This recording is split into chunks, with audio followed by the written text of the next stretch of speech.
But if you ask who invented Morse code, you may be surprised by the answer.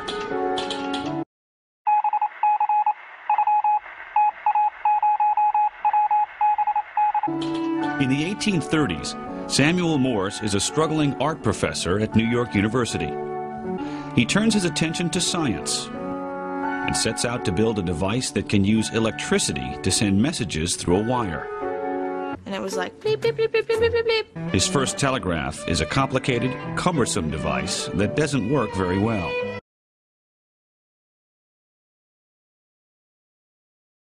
But it inspires a young man named Alfred Vail, who attends Morse's demonstration. Impressed with the demonstration, he offers to help Morse improve his telegraph. Vail virtually redesigns Morse's telegraph, making the machine more efficient and reliable.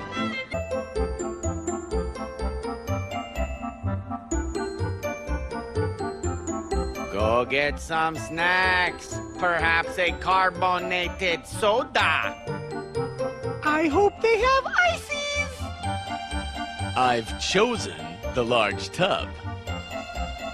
My nipples look like milk duds. I've got some yellow liquid for your popcorn. And it's non-dairy. And it was like bleep, bleep, bleep, bleep, bleep, bleep, bleep. Morse has created a complicated code system, allocating a number for every word. The system is slow and cumbersome, and Vail believes he can do better. Anything you can do, I can do better. I can do anything better than you.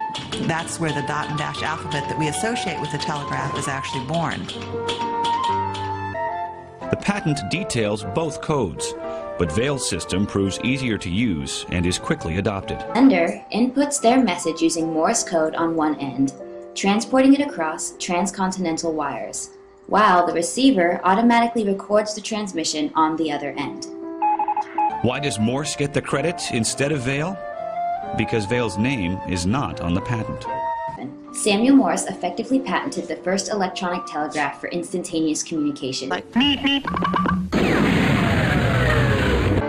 When the telegraph takes off, Morse becomes rich and famous. But Alfred is not so lucky. He dies a poor man. It finally separated transportation from communication, breaking down all barriers of time and space by reducing the time between information being produced to its receipt. This technological breakthrough ignited the flame of modern media we know today.